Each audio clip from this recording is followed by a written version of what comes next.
출애굽기 14장 10절부터 14절 말씀 마음을 집중하시고 함께 읽어보시겠습니다. 바로가 가까이 올 때에 이스라엘 자손이 눈을 들어본즉 애굽 사람들이 자기들 뒤에 이른지라. 이스라엘 자손이 심히 두려워하여 여호와께 부르짖고 그들이 또 모세에게 이르되 애굽에 매장지가 없어서 당신이 우리를 이끌어내어 이 광야에서 죽게 하느냐? 어찌하여 당신이 우리를 애굽에서 이끌어내어 우리에게 이같이 하느냐? 우리가 애굽에서 당신에게 이른 말이 이것이 아니냐? 이르기를 우리를 내버려 두라. 우리가 애굽 사람을 섬길 것이라 하지 아니하더냐? 애굽 사람을 섬기는 것이 광야에서 죽는 것보다 낫겠노라. 모세가 백성에게 이르되 너희는 두려워하지 말고 가만히 서서 여호와께서 오늘 너희를 위하여 행하시는 구원을 보라. 우리가 오늘 본 애굽 사람을 영원히 다시 보지 아니하리라. 여호와께서 너희를 위하여 싸우시리니 너희는 가만히 있을지니라. 아멘. 어제 14장 2절 말씀에 출애굽한 이스라엘 백성들이 세 번째 진쳤던 곳 비하히롯에 관한 말씀을 드렸어요. 이 세 번째 진친 곳 비하히롯, 그런데 이제 거기 위치에 대해서 여기서 좀 강조한 부분이 있죠. 비하히롯이라는 그 진친 곳의 바다 맞은편은 바알스본이라는 곳이고, 그리고 그들이 지나왔던 그 전 단계가 여기 믹돌이라고 하는 곳이에요. 근데 이제 그 믹돌은 그 애굽의 국경 수비대가 주둔하고 있는 곳, 위험한 곳이죠. 그런데 홍해를 건넌 그 다음에 바알스본이라고 하는 그 곳도, 거기서부터는 이제 우상의 지배를 당하는 곳. 그래서 바알스본이라는 게 이제 북쪽의 바알이라는 뜻인 것처럼, 이제 바알이라는 것은 우상을 상징하는 거예요. 그에 반하여 믹돌이라고 하는 곳은 여전히 세속적 힘, 세상의 힘, 애굽 제국의 힘이 미치는 곳. 그런데 그 말씀드린 대로 비하히롯이라는 것은 거기 자유의 의미가 있다 하는 것이죠. 그들이 지금 진친 곳 그 비하히롯의 자유라고 하는 것은 금방 그 믹돌의 그 바로의 힘이 그들을 지배할 수 있는 가능성이 있는 곳, 또 앞으로는 우상의 힘이 지배할 수 있는 곳. 지금도 세상에서 우리를 위협하는 힘은 크게 두 가지 힘이에요. 하나는 영적으로는 우상에 지배당하는 우상의 힘, 또 하나는 이 땅의 세속적 권력의 힘, 가진 자들의 힘. 우리가 늘 이 두 가지 힘 사이에서 우리의 자유라는 건 제한되는 거예요. 그러니까 주님도 말씀하셨지만은 진리를 알지니 진리가 너희를 자유롭게 하리라. 그러니까 진정한 자유는 진리에 기반을 둬야 되는 거예요. 진리는 예수님 자신이니까 그리스도 안에서의 자유만이 참된 자유란 말이죠. 그럴 때 우리를 둘러싸고 있는 이런 힘들, 우리를 위협하는 힘들, 믹돌의 힘, 바알스본의 힘들로부터도 자유할 수 있는 비결인 거예요. 그렇지 않을 때는 여전히 우리는 이 믹돌의 힘이나 바알스본의 힘, 즉 이 세상의 힘이나 우상의 힘에 눌려 살 때가 많아요. 그것이 어떤 직접적 영향력이 아니더라도 자기가 위축되면은 자기 스스로 눌리는 경우도 있어요. 이제 오늘 이 출애굽 과정에 보면은 그들이 이 비하히롯에서 홍해를 건너는 사건이 오늘 여기 나오죠. 그런데 어제 읽은 말씀의 8절 끝에 보았을 때 이스라엘 자손이 담대히 나아갔음이라. 그러니까 담대하게 행진하다가 오늘 읽은 이제 10절, 바로가 가까이 올 때에 위기가 닥친 거예요. 그 사실을 모르고 갈 때는 담대히 행진했었는데 이제 뒤에서 바로의 그 기병대들이 자기들을 이제 따라온다는 것, 그걸 알게 됐을 때 그들의 반응, 10절에 보면 이스라엘 자손이 눈을 들어본즉 애굽 사람들이 자기들 뒤에 이른지라. 그때 그 이스라엘 자손이 심히 두려워하여 여호와께 부르짖고, 자, 심히 두려움으로 하나님께 부르짖었으면, 만일 그것이 믿음이라면 그 두려움을 이겨야 되는데 11절, 그들이 또 모세에게 이르되 불평하는 거예요. 애굽에 매장지가 없어서 당신이 우리를 이끌었네요. 이 광야에서 죽게 하느냐? 어찌하여 당신이 우리를 애굽에서 이끌었네요. 우리에게 이같이 하느냐? 심히 두려워하여 하나님께 부르짖은 것이 언뜻 보면 믿음인 것 같은데, 그 다음 모세에게 원망과 불평을 털어놓는 것은 믿음의 행위가 아닌 것이죠. 지난 주일 우리 나눈 말씀이 어찌 무서워하느냐, 그 갈릴리 바닷가에서 풍랑을 만났을 때 제자들이 예수님을 깨우면서 있었던 그 사건. 그래 예수님이 어찌 무서워하느냐, 그럴 때 너희 믿음이 어디 있느냐, 그 예수님이 제자들을 책망하신 것처럼 믿음과 두려움은 이건 완전히 다른 거예요. 여러분, 믿음의 반대는 불신이죠. 불신에서 나타나는 현상, 보여지는 것은 두려움 자체예요. 그러니까 믿으면 두려움이 이겨야 되는데, 두려움 현상이 지금 이 백성 가운데 나타났을 것은 그들이 불신으로 이 모세를 원망하는 것까지 이르게 된 것이에요. 이 사건 속에서 하나님이 보여주시는 건 뭐냐면 자유의 한계가 이러는 거예요. 비하이롯이라고 하는 그런 지금 보여지는 상징적 표현 속에서 당장 사건에서 드러나잖아요.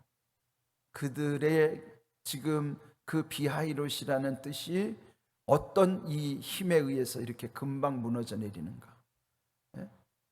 이 믹돌이라고 하는 이 여전히 바로의 그 막강한 힘이 그들을 위협할 때 그들 이렇게 아주 그냥 주일날 말씀드린 혼비백산이에요. 혼비백산.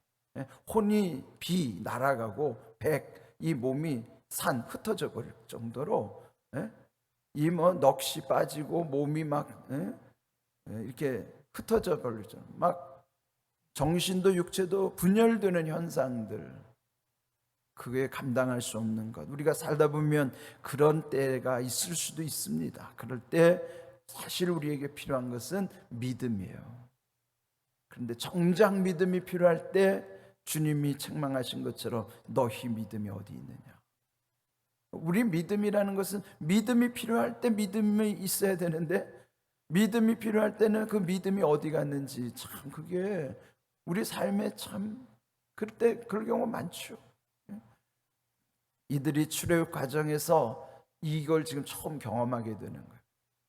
그동안 한번 돌아보세요. 10가지 재앙이 내려졌을 때 그들이 하나님의 능력 가운데 얼마나 속으로 환호했겠어요. 뭐 흔히 말하는 대로 승승장구했잖아요. 여기까지. 그런데 지금 이 최대 위기에 봉착한 거죠. 그들이 지금 어디로 뭐 갈 데가 없어요. 왜? 바로 지금 앞에는 홍해가 가로막혀 있고 뒤에는 바로의 군대들이 물밀듯이 지금 밀려오고 있는데 여기서 어디 갈 데가 없는 거예요. 그 상황적으로만 볼 때는 그들이 불평하는 것, 뭐 우리가 이해는 할 수 있을지 몰라도, 그 하나님이 여기까지 인도하신 상황 속에서 만일 그들이 정말 하나님의 전능하심을 믿었더라면 그 상황 속에서도 하나님의 전능하심을 바라봐야만 하는 것이죠. 하나님이 이때 우리를 어떻게 인도하실까? 오히려 그들이 더 하나님께 기도하면서 그들이 기대했을 거예요. 그런데 현실은 그렇지 않죠. 이게 우리의 연약함이 이런 거예요. 우리 한계가 여기서 분명히 보이잖아요. 이 상황에서 불평하는 거요. 애굽에 매장지가 없어서 여기까지 우리를 데리고 와서 여기서 죽게 하는가? 당신이 우리를 애굽에서 이끌어내 우리에게 이같지 않느냐? 어찌 이같지 않느냐? 여러분, 우리가 이렇게 원망하고 불평하고 싶을 때가 우리 인생에 종종 나타난다고요. 그러면서 12절 또 예전에 자기들이 이렇게 했다는 거예요. 그렇게 정말 했는지 안 했는지는 모르지만 12절 우리가 애굽에서 당신에게 이른 말이 애굽에 있을 때 이렇게 말했지 않습니까? 그러면서 반박하기를 우리를 내버려 두라 하지 않았습니까? 우리가 애굽 사람을 섬길 것이라 하지 않았습니까? 애굽 사람을 섬기는 것이 광야에서 죽는 것보다 낫겠습니다. 여기서 죽느니 차라리 그때 거기서 살았으면 좋았을 것을. 그때 가만히 내버려 두라 그랬는데 왜 우리를 여기까지 데려와서 여기서 죽이려고 하느냐? 그때 그 옛적을 그리워하면서 원망 불평하는 거예요. 옛적이 뭐가 그렇게 행복했어요? 노예로 착취당하면서 고통당했던 세월인데 죽음의 직면에서는 차라리 그때가 낫다. 이게 뭐예요? 노예 근성이에요. 노예 근성. 그 노예 근성이라는 건 우리 안에 죄인의 속성이에요. 이들이 나타내는 노예 근성은 영적으로 우리 안에 남아있는 죄의 속성이에요.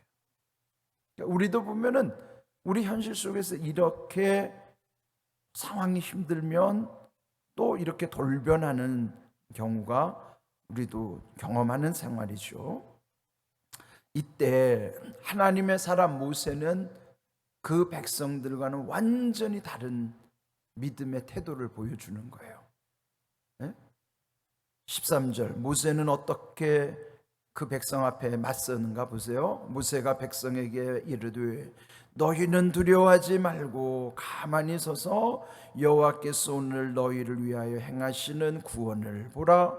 너희가 오늘 본 애굽 사람을 영원히 다시 보지 아니하리라.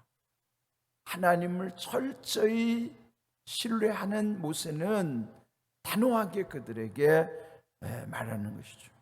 첫 번째 뭐예요? 두려워하지 말라. 여러분, 이 두려워하지 말라는 것은 지난 주일 말씀드린 것처럼 그는 뭐 요즘 아주 그 상식처럼 많이 알고 있더라고요. 그 옛날에 그 옥에 갇힌 그 루마니아 어떤 목사님이 감옥에서 그걸 다 세봤다 그러잖아요. 근데 세보니까 366번이더라는 거예요. 두려워하지 말라가. 그래서 붙은 해석이 365일 플러스 하루는 윤달의 하루를 더 껴서 그 366일이 있는 해를 감안해서 그렇게 했을 것이다. 뭐 하나님이 꼭 그런 의도를 갖고 하셨는지는 모르지만 그건 우리 해석이죠. 그러나 어쨌든지 366번이나 되는 그 말씀이 반복은 뭐냐? 두려워하지 마라, 무서워하지 마라. 왜 그렇게 했어요? 우리 현실이 두려울 수밖에 없고 무서울 수밖에 없기 때문에 끊임없이 성경에서 들려지는 음성은 두려워하지 말라, 무서워하지 말라. 그 말씀. 여기도 오늘 모세가 그 백성에게 첫 번째 하는 말씀이 두려워하지 말라. 그래, 여러분, 우리가 제일 중요한 건 그거예요. 두려워하지 말아야 돼요. 두려워하지 말고 두 번째는 가만히 서서. 여러분, 가만히 서 있는다는 것, 아무것도 안 하고 이게 중심을 잡는다는 게 이게 보통 어려운 게 아니죠. 그러니까 두려워하지 말아야 그 다음 중심을 잡죠. 가만히 서 있다는 것은요, 굳게 서라는 거예요. 굳게 서라는 거예요. 그리고 여호와께서 오늘 너희를 위하여 행하시는 구원을 보라. 하나님이 행하시는 구원이라는 것은 영적인 구원만이 아니라 여기서는 실제 삶에서의 구원이에요. 구원의 넓은 의미로는 우리의 삶의 매 순간순간에 위기로부터 건져내 주시는 모든 구원이 구원이에요. 궁극적으로는 죄에서부터의 구원이 천국에 이르게 하는 것이 구원이지만, 넓은 의미의 구원은 우리 매일 삶 속에서 일어나야 되는 거예요. 하나님이 위기 속에서 나를 건져내시는 것 자체가 우리 삶 속에서의 구원이에요. 지금 이들이 하나님이 너희를 어떻게 구원하시는가를, 하나님의 구원의 역사를 보라는 거예요. 우리도 우리 삶 속에서 매일같이 이런 것을 경험하면서 사는 거예요. 우리가 모를 뿐이지. 그래서 이 삶 속에서 이 모세가 주장하는 것을 기억해야 됩니다. 여호와께서 너희를 위하여 싸우시리니 너희는 가만히 있을지어다. 하나님께 싸워주시는. 기도한다는 것은요, 어떤 의미로는 내가 감당할 수 없으니 하나님이 나를 대신하여 모든 걸 해결하실 뿐만 아니라 건져주실 뿐만 아니라 싸워주시는 거예요. 내가 상대하는 것이 아니라 하나님께 맡김으로 하나님이 상대하게 하시는 거예요. 그러면 내가 하는 건 한계가 있지만 하나님은 전능하시니까 두려울 게 없잖아요. 속된 말로 똥개도 주인이랑 있으면은 아주 그냥 기고만장하다 그러잖아요. 그러니까 우리 믿음이 하나님과의 관계에서 선명하게 드러나는 거예요. 여러분의 삶 속에 지금 여러분의 모습이 하나님과의 관계라고요. 그게 믿음 자체라고요. 그래서 오늘 이 말씀을 잘 새기시면서 우리의 인생이 이 속에 그대로 보여지게 하시는 거예요. 중요한 건 뭐냐? 오늘 가장 중요한 모세가 백성들에게 전한 말이죠. 두려워하지 말라. 가만히 서서 하나님의 구원을 보라. 하나님이 너희를 위해 싸우실 것이니 가만히 서 있을지어다. 귀한 믿음의 모습. 그래서 그 두려움이 변하여 내 기도 되고 전날의 한숨 변화에 내 찬송이 되는 찬송가의 가사처럼 오늘도 하나님이 주시는 평안함과 담대함으로 세상을 이기는 귀한 삶이 되기를 주님의 이름으로 축복합니다. 아멘.